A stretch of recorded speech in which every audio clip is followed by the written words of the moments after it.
The night was cold on colony planet Orion 9, the kind of cold that made every street look empty and every shadow feel alive. Ethan Ward, a human mechanic, walked home after a long shift repairing damaged cargo ships. He was tired, hungry, and only wanted sleep. But fate had planned something else for him tonight. Something he was never meant to see. Ethan usually took the main road, but it was closed because of an accident. So he turned into a narrow alley behind the supply market. The alley was dark, silent, and covered with strange fog that moved like it had a life of its own. Ethan walked faster, wanting to cross it quickly. But then, he stopped. He heard something. A sound he had never heard before. It was not footsteps. Not breathing. It was something like a heartbeat, metallic, echoing, almost vibrating through the air. Ethan looked around. Nothing. Just darkness. He took one step. And the heartbeat. Sound grew louder. His chest tightened. His instinct screamed, run. But he didn't. Curiosity pulled him forward. He turned slowly toward the deeper part of the alley. And that was when he saw it. A tall figure was kneeling on the ground, her long silver hair falling like moonlight. Her hands were wrapped around a glowing creature lying still on the ground. Ethan blinked. The creature's blood was not red. It was blue and shining, like liquid light. The woman leaned down and drank it. Ethan froze, his breath stuck in his throat. He knew what she was. The stories were old but real. A Veldrax vampire. Their clan lived in deep space, far from humans. They were powerful, ancient, and forbidden to be seen during feeding. People said their eyes could burn your soul. People said if a human saw a vampire feeding, he would never live long. Ethan wanted to move back, but his body didn't listen. His legs felt heavy. He could only watch. Suddenly, the woman stopped drinking and lifted her head. Blue light dripped from her lips. Slowly, unnaturally slowly, she turned her face toward him. Her eyes opened, silver, sharp, cold, and glowing. With old hunger, Ethan's heart dropped. He felt like those eyes looked straight through his skin, straight into his thoughts. She rose from the ground without using her legs, almost floating upward, her hair drifting around her like smoke. Ethan whispered, barely breathing, "No. Please." She took one step, but it felt like she crossed the entire alley in that moment. 1 second she was far, the next she was right in front of him. Ethan stumbled back and hit the wall. The vampire woman tilted her head, studying him. She looked curious and angry. "No human," she said softly, her voice like cold wind. "Should have seen this." Ethan tried to speak, but no words came. "Out." She raised her hand and her fingers touched the air just above his skin. A glowing symbol appeared on his wrist, sharp, silver lines forming a strange pattern. Ethan felt heat, then burning, then nothing. Everything went numb. "This mark," she whispered, "cannot be undone." His vision blurred, his knees gave up. He collapsed to the ground as darkness swallowed him. He heard her last words before he faded out. "You belong to me now." When Ethan woke up hours later, he was in the colony clinic. 2 guards stood beside him, whispering. Found him unconscious in the alley. There were strange marks on the walls. Energy signatures, Veldrax level. "Do you think he saw one of them?" "If he did," the guard answered, "his life is finished." Ethan tried to sit up. His wrist burned with pain. He looked at it, and the symbol was still there, glowing softly like a hidden fire. He felt something else too. Like eyes watching him. He turned toward the clinic window. On the rooftop across the street, a tall shadow stood still. Long silver hair moved in the night wind. She was watching him, and she whispered across the distance, even though no one else heard. "He is mine now." Ethan sat on the clinic bed, staring at the glowing symbol on his wrist. It was small, but the light inside it moved like a living thing. Every few seconds it pulsed soft, then strong like it had a heartbeat of its own. He tried rubbing it, scratching it, even covering it with a cloth, but the mark didn't fade. It stayed bright, almost proud. The doctor avoided looking at the mark, his hands shaking slightly as he checked Ethan's vitals. "I have never seen anything like this," he said quietly. "Your blood pressure is normal. Your heart rate is normal. But there is a strange energy reading in your body." Ethan swallowed. "What does that mean?" The doctor didn't answer. Instead, he stepped away and whispered something to the guard. The guard nodded and left. Ethan's stomach tightened. Something wasn't right. That 10 minutes later, another man entered the room, a colony security officer. His uniform was dark gray and his face was serious. "Ethan Ward," the officer said, "you need to answer a few questions." Ethan nodded nervously. "Did you see anything unusual in the alley last night?" Ethan tried to speak, but the memory hit him so hard his voice cracked. The glowing blood, the cold eyes, the floating movement. And her words, "You belong to me now." His hands shook. I don't know." The officer leaned forward. "Listen to me carefully. There are signs of a Veldrax presence in the area. If you witnessed a vampire feeding, you are in danger. Humans are not supposed to survive such encounters." Ethan's breath got heavy. "Why would I survive? Why didn't she kill me?" The officer stared at the glowing symbol on Ethan's wrist. His voice lowered. "Because she marked you." Ethan looked down at the symbol again. "What does that mean?" "No one knows exactly," the officer said. "The Veldrax clan is ancient. They don't share their rituals with us. But we do know one thing. A Veldrax mark is always a claim. Claim of protection or ownership." Ethan felt cold. "I'm not an object," the officer sighed. "For them, humans are weak. They don't see us the way we see each other." Ethan wanted to argue, but he couldn't. He remembered how she looked at him, like he was something she found interesting, not someone she respected. The officer reached for his communicator. "We need to move him to a secure..." Before he could finish, the clinic lights flickered and turned off. The room went silent. Too silent. Ethan's heart raced. "What's happening?" The officer stepped toward the door. "Stay behind me." But before he touched the handle, a sharp whisper echoed through the dark room. "Human, why are you afraid?" Ethan froze. He knew that voice. It was her. A cold wind moved through the clinic, even though the windows were closed. The lights flickered again, and for a second, Ethan saw a shape in the corner. A tall figure, silver hair floating like smoke. The officer pointed his weapon. "Identify yourself." The lights died completely. A moment later, the officer screamed. Something too fast moved across the room. A metallic sound sliced through the air. Ethan felt a rush of wind as the creature passed him. When the lights came back, the officer was unconscious on the floor, his weapon bent in half, and she stood there, Seraphine Veldrax. Her eyes glowed brighter than before. Her voice was calm but sharp. "Weapons mean nothing to me." Ethan's voice shook. "Why are you here?" She stepped closer, her movements soft and silent. "You are marked. And someone else knows it." Ethan's chest tightened. "Who?"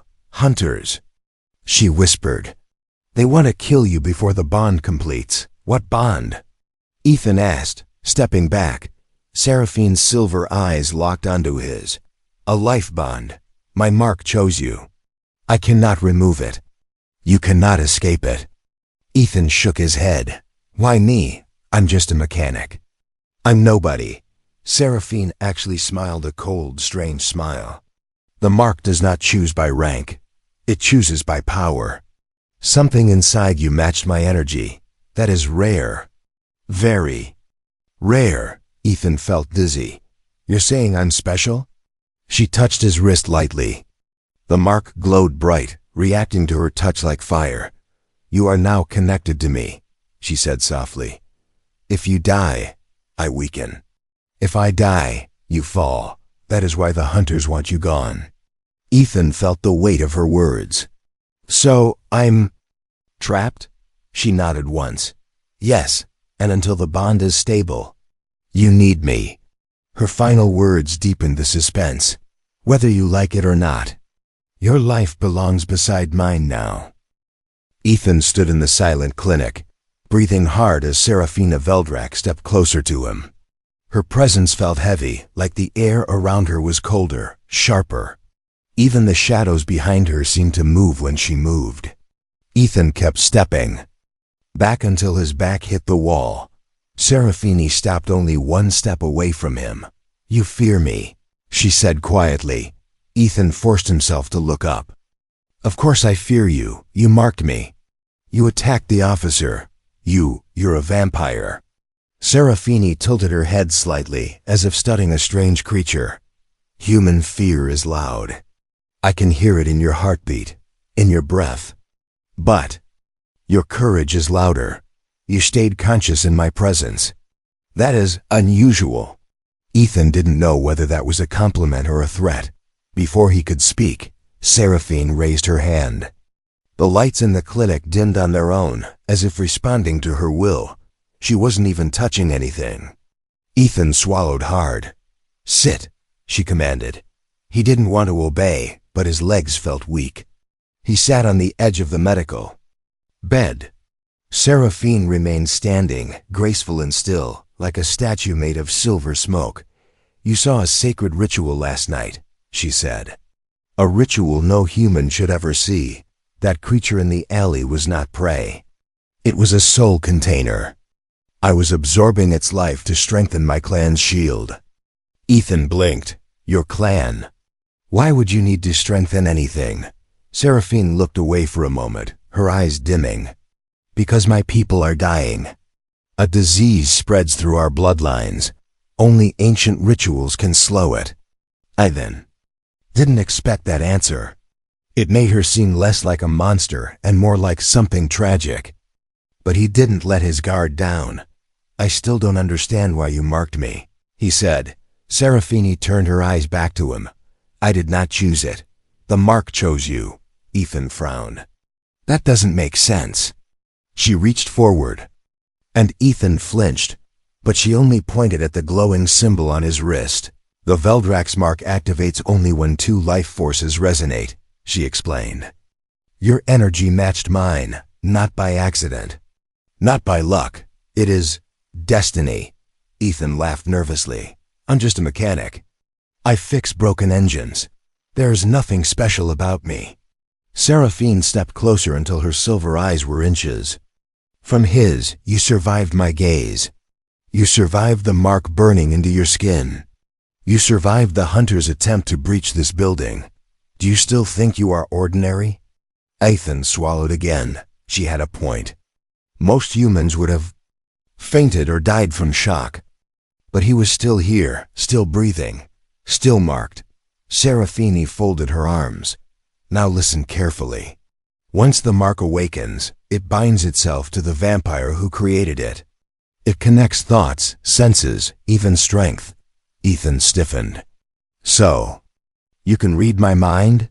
No, she said. Not yet. He didn't like the sound of yet. She continued. But when the bond reaches full strength, your life and mine intertwine. If you fall, I fall. You break. Ethan felt cold. So I'm tied to you forever? Serafini nodded. Unless the bond is completed through a ritual marriage. Ethan's eyes widened. Marriage? No, there has to be another way. Her expression didn't change. There is not. My people follow ancient law. A marked human must either bond with the one who marked him, or die so the mark dissolves. Ethan felt the floor tilt beneath him. So those hunters, they want me dead because killing me weakens you? Yes, she said. It would make me vulnerable, and my enemies want power. Ethan rubbed his face with both hands. Everything felt impossible. I didn't ask for any of this. Serafini stepped closer. Neither did I. For the first time, Ethan heard something new in her voice pain. A sadness she couldn't hide. She wasn't just a predator. She wasn't just dangerous. She was trapped too. A sudden thud shook the clinic wall. Seraphine's eyes sharpened. They found us. Ethan jumped to his feet. The hunters? Again. They will not stop until you are gone, Seraphine said. Your existence threatens. Their rebellion, Ethan backed up. What do we do? Seraphine grabbed his arm. Her touch was cold but strong. We run, and you stay at my side. Do you understand? No, Ethan said honestly. But I don't have a choice, do I? She leaned close, her voice a whisper of cold air. You have a choice, but only one. What is that? Survive. The wall cracked. The lights shattered. Shadows moved outside the window. Seraphine pulled him toward the back door, her silver hair floating like a warning flame. Ethan Ward, she said as the hunters closed in. If you want to live, trust me. For the first time, Ethan didn't argue. He ran with her. Ethan's breath turned white in the cold night air as Seraphine pulled him out the clinic's back exit. The sky above them was dark, heavy with storm clouds. The wind cut through the alley like a blade. But Ethan barely felt it. His heart was beating too fast. Behind them, the clinic wall cracked again. Something powerful was trying to break through. Seraphine didn't look back. Move, human. Do not stop. Ethan forced his legs to run. Every step felt shaky, but adrenaline pushed him forward. They crossed the alley and slipped between two old storage buildings. The shadows were deep here, and the wind carried strange hissing sounds. Ethan finally whispered, Are they following us? They never stop, Seraphine said. Hunters smell energy, not footsteps. Your mark shines like a beacon to them. Ethan looked at his glowing wrist and felt fear twist inside him. Can't you turn it off? Seraphine gave him a sharp look. If I could, do you think we would be running? They reached an abandoned warehouse. Metal walls, broken windows, rusty doors. It looked old enough to collapse if someone sneezed too hard. Seraphine pushed open the side door and led him inside. The place smelled of dust and cold steel.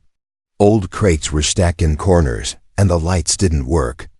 Only moonlight through cracks in the roof gave the room a faint glow. Stay close, she said. Ethan didn't argue. They moved deeper inside, hiding between crates. Seraphine closed her eyes and raised her head slightly. Ethan whispered, What are you doing? Listening, she replied. Hunters walk in silence, but silence always has a shape.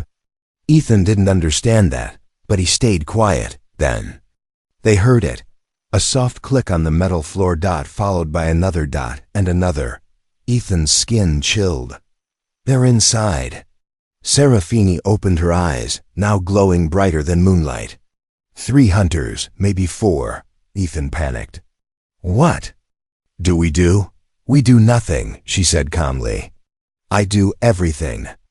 Before Ethan could respond, a black shadow leaped from the darkness straight toward him.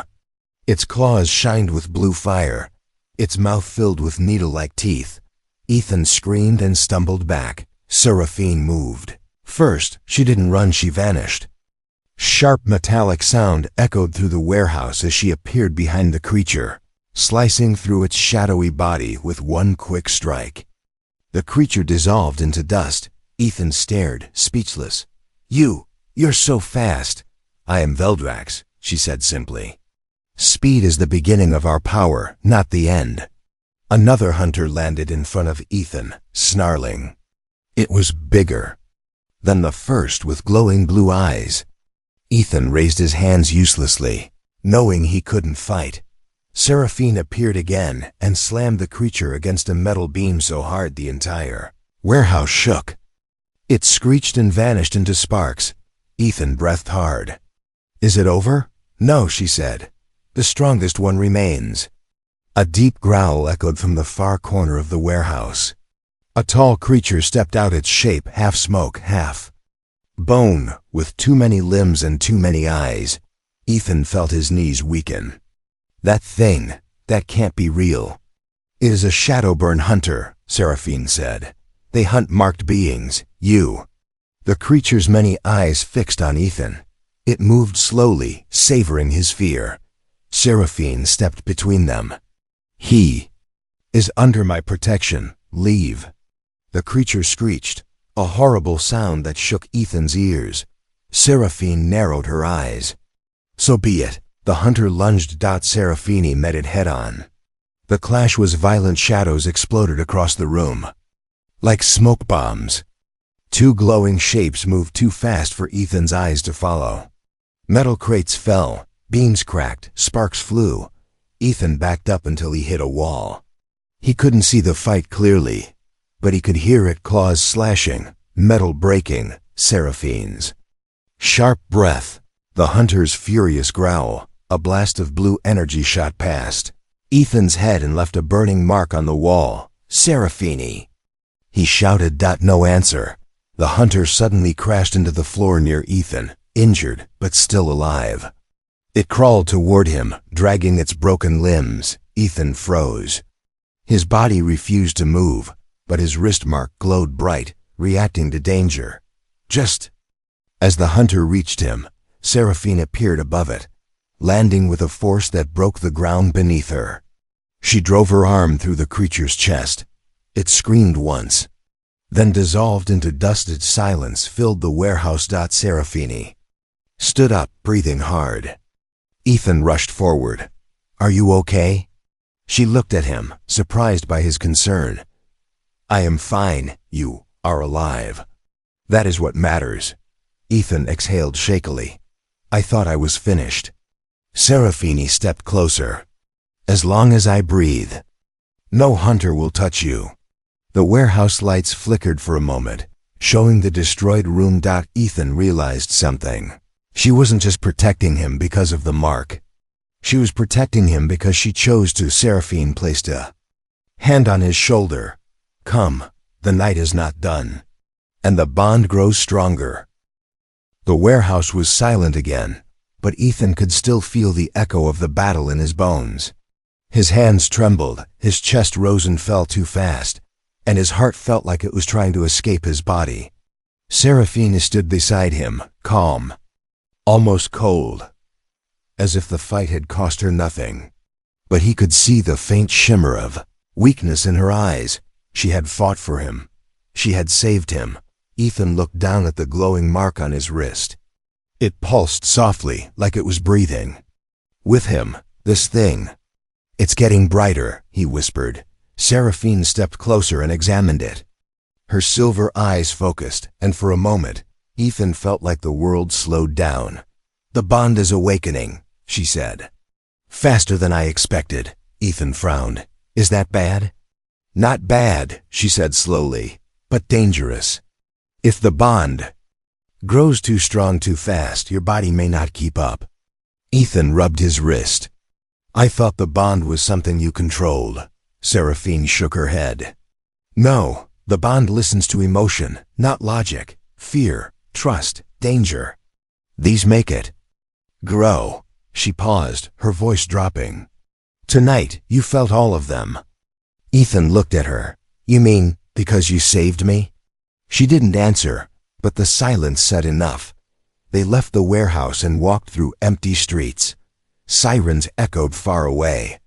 Colony guards were searching for the cause of the energy spikes. Ethan stayed close to Seraphine, not because she forced him, but because being near her made him feel safer, even if she was the most dangerous being he had ever met. "Where are we going?" Ethan asked. "To a place where the hunters cannot find you," she replied. "And where is that?" Seraphine looked up at the dark sky. "My hidden sanctuary." Ethan raised an eyebrow. "You have a sanctuary on a human colony?" Her lips curved slightly. "We had one long before your people arrived." They walked until they reached the old industrial district. Most buildings were empty, their roofs broken, their walls rusted. Seraphine stopped in front of a massive metal door, covered in vines and dust. She touched the door lightly. Symbols glowed beneath her fingers. The door slid open with a deep rumble. Inside was a chamber filled with violet light, floating crystals, and old alien architecture. Ethan gasped. This place is beautiful. Seraphine stepped inside. This was once a resting chamber for Veldrak's nobles. Few know it still exists. Ethan walked deeper into the sanctuary. His mark glowed brighter, reacting to the energy in the room. Why does it do that? He asked. Because this place is filled with Veldrak's life force, Seraphine said. The bond is feeding off it. Ethan suddenly felt lightheaded. The room blurred. His heartbeat grew louder. He grabbed a crystal shelf to keep himself standing. Seraphine rushed to him. Ethan! He tried to speak, but his throat tightened. Energy rushed through his body like electricity. Every muscle tensed. His vision went white. Seraphine held his shoulders. Breathe, do not fight it. I can't, Ethan gasped. You must. She commanded. A surge of silver light burst from his wrist and spread through his veins. Ethan fell to his knees. His senses sharpened suddenly.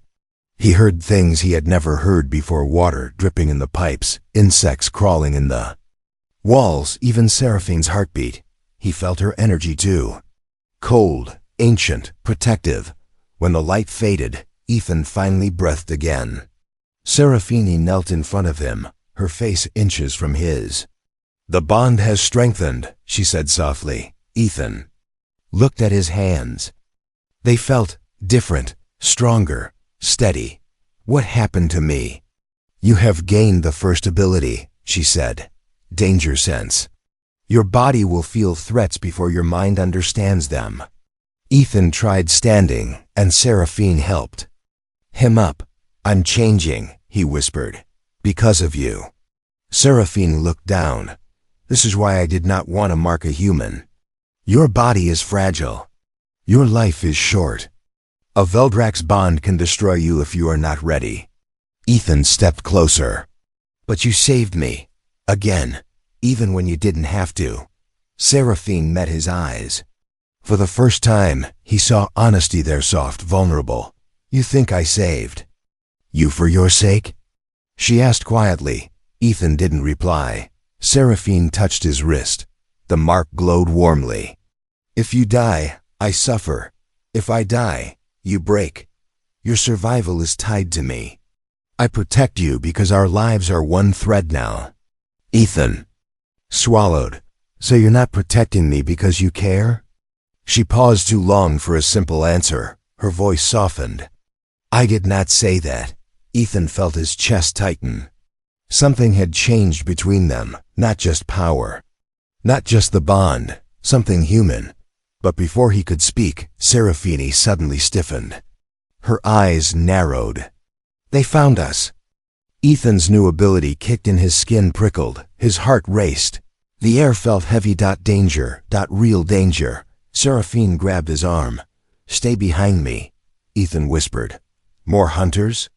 Not hunters, she said. Something worse. The sanctuary walls shook. Ethan took a breath. The night wasn't over. The sanctuary lights flickered as the ground trembled beneath Ethan's feet.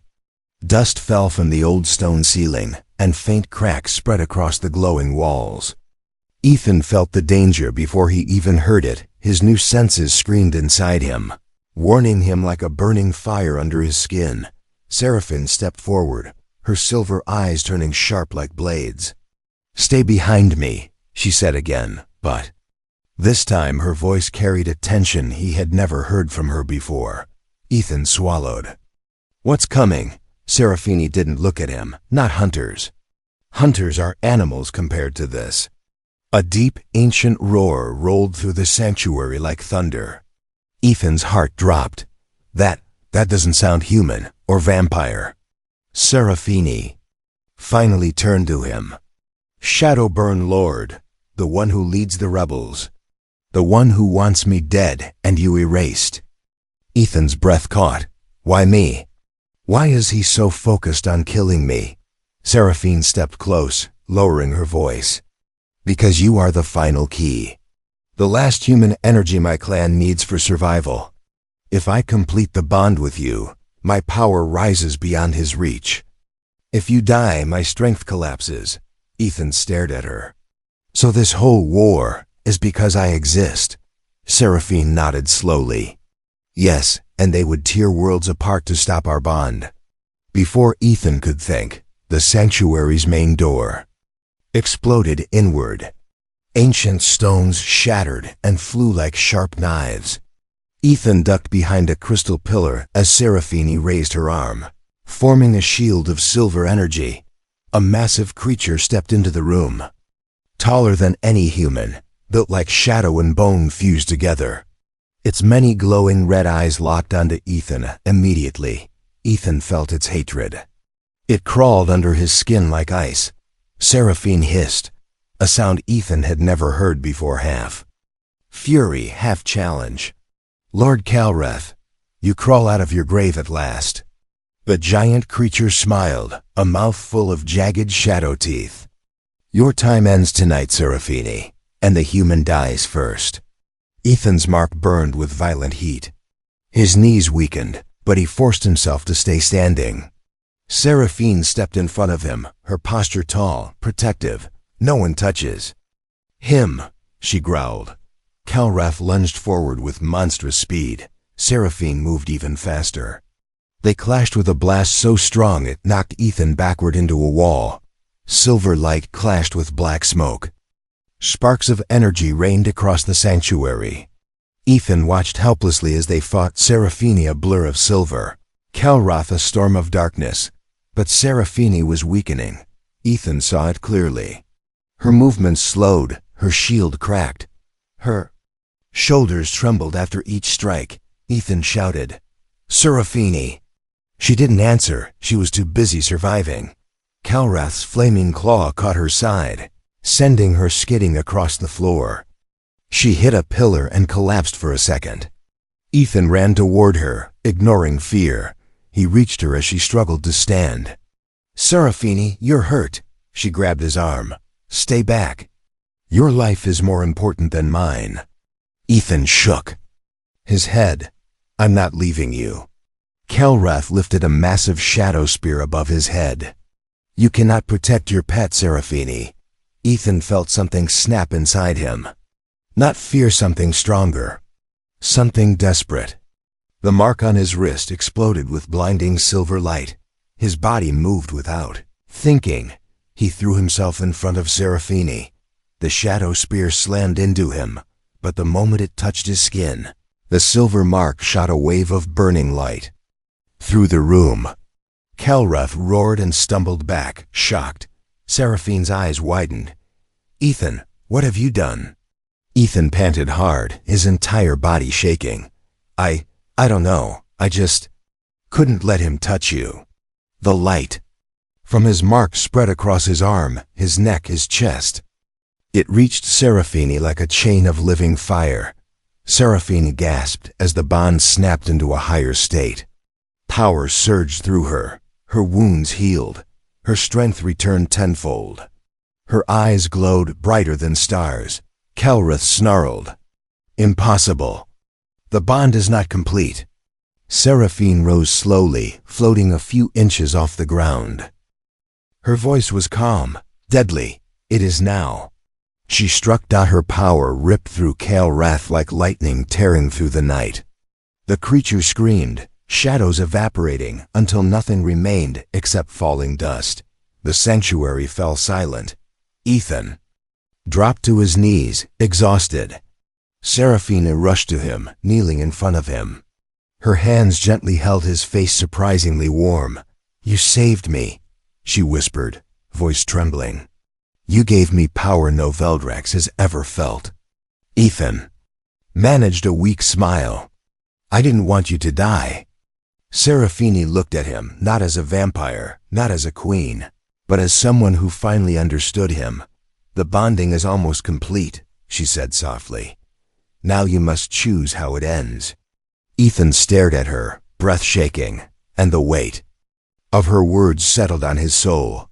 The sanctuary was quiet now, filled only with the soft hum of ancient crystals glowing along the walls.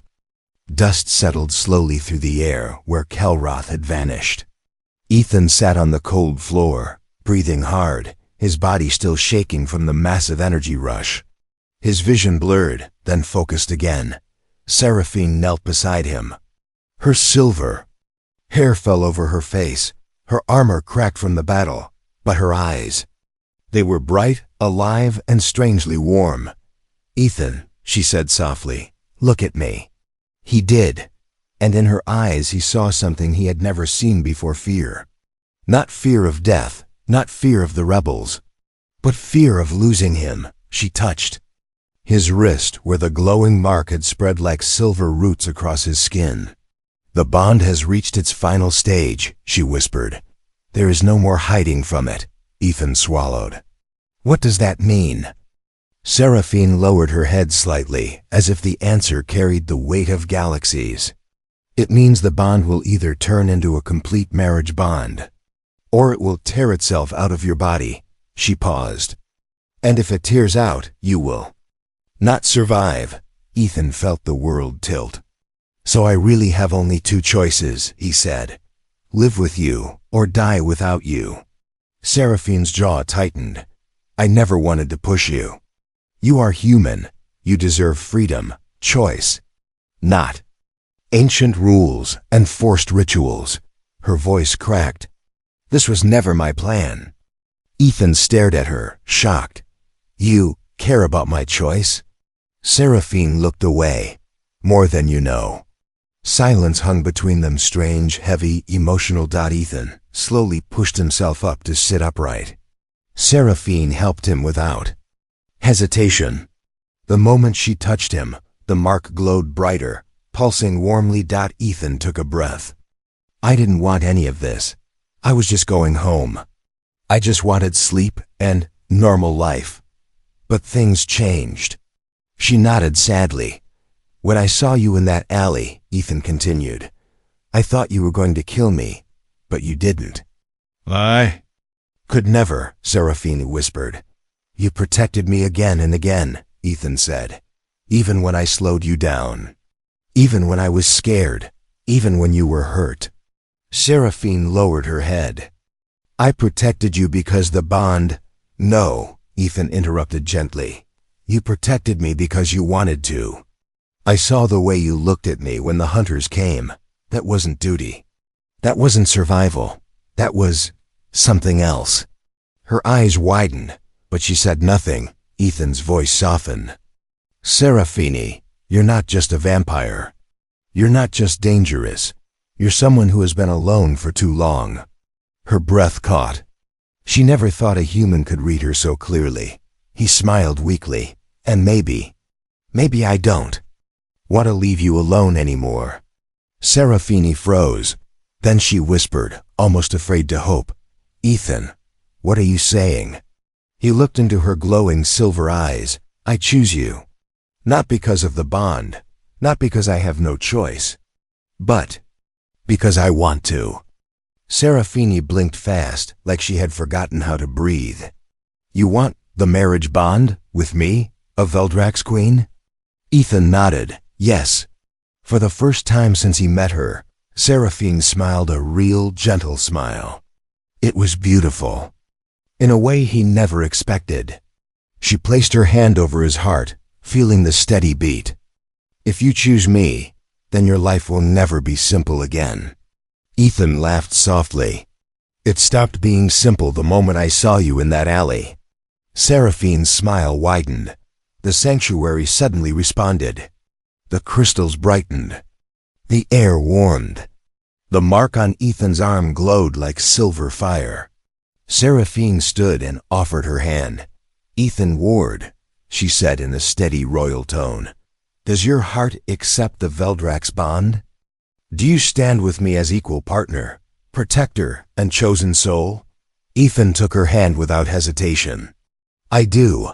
A burst of light exploded around them, swirling like silver wind. Ethan felt warmth spread through his entire body, not burning, not painful, but powerful and alive. Seraphine's energy wrapped around his, forming something new and strong. The bond completed. When the light faded, Seraphine stood taller, stronger, her eyes glowing with renewed power. Ethan felt new strength inside himself to a calm awareness, sharp senses, and a warmth in his chest that connected to hers. Seraphine stepped forward and touched her forehead to his. "We are one now," she whispered. "And no force in the galaxy can break us." Ethan breathed softly. "So, what now?" She pulled back slightly, her eyes glowing with confidence. "Now, my human, we rebuild my clan, we end the rebellion. And we change the fate of 2 species." Ethan smiled. "Together?" Seraphine nodded. "Together." They walked out of the sanctuary side by side, a human and a vampire queen. Bonded by fate, ready to face a future only they could create. A new story was beginning.